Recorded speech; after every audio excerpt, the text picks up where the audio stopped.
Hello all, Rick here with a video looking into another of those interesting phenomena that appeared a couple of times in the form of the Briar Patch, as seen in Star Trek Insurrection and Enterprise.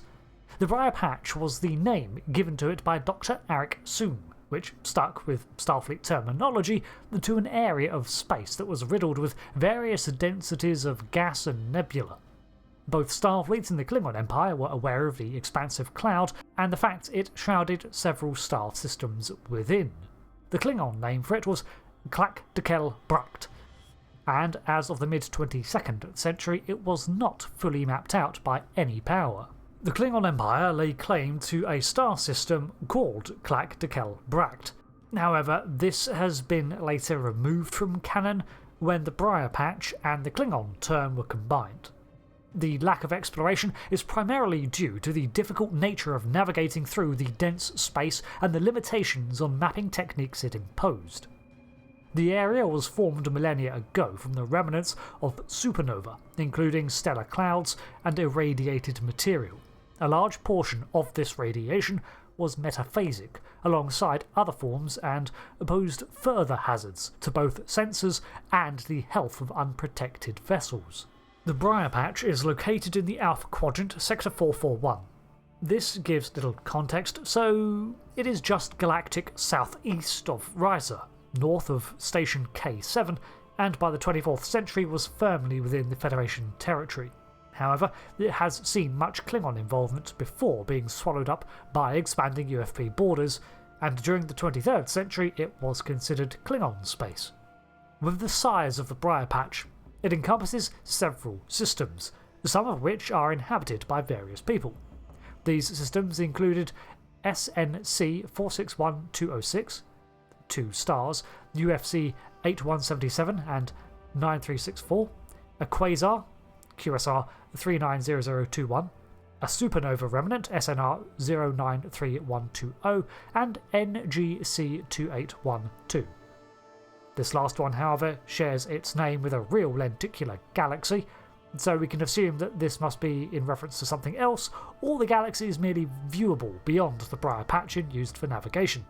Amid your standard nebula soup of hydrogen and helium particles, there were more exotic particles, such as the explosive Metreon gas and irradiated particulates that could cling to a vessel, causing severe damage to unprepared ships. The ships that explore the location are outfitted with special deflectors and radiation shielding to resist numerous hazards of the location. This is because in some areas, the gaseous matter is so condensed that it can even overheat the impulse drives if they push beyond 1/3 power. Dedicated advanced exploration ships can fare a lot better in these conditions, considering, that's part of their design brief, but even then modifications are recommended.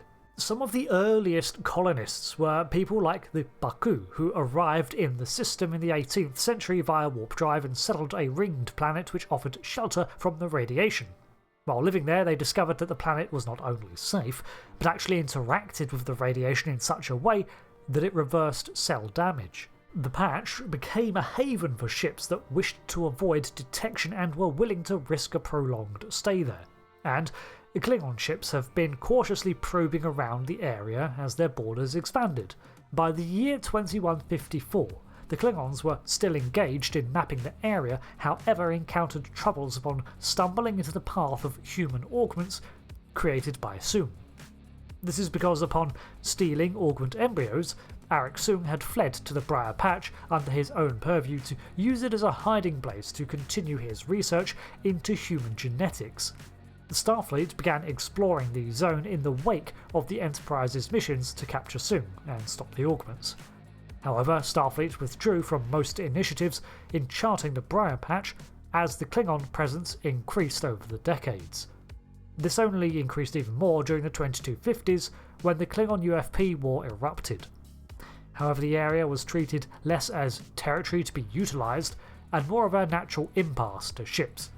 There were no military conflicts within the Briar Patch during the war, and no bases here considering the difficulty in traversing it. By the late 23rd century, it was still considered Klingon territory, and while the Treaty of Ingame had enforced peace between them and the Federation, The Romulans were under no such obligation. While located a sizable distance from the Romulan border, its murky depths made for an excellent staging ground, and prepared Romulan ships under cloak could make their way to it either through the Federation neutral zone or Klingon territory. This was in 2270-71. Eventually, however, the Klingon Empire located the Romulan presence and would not stand for it. A fleet of ships led by Captain Kor entered the Briar Patch to confront the Romulans and drive them out. The conflict escalated into boarding actions from the Klingons, who battled the Star Empire into retreat, earning Kor the decisive victory and much honour for his actions. 22 years later, the Khitma Accords were signed, which redefined Federation and Klingon relations and the border between the two powers. While some systems that were formerly contested were allocated to the Klingon Empire, the Briar Patch was relinquished by the Empire as the border was remade. After the Accords, the zone now fell into Federation territory, and they could begin exploring it in earnest for the first time since the 22nd century.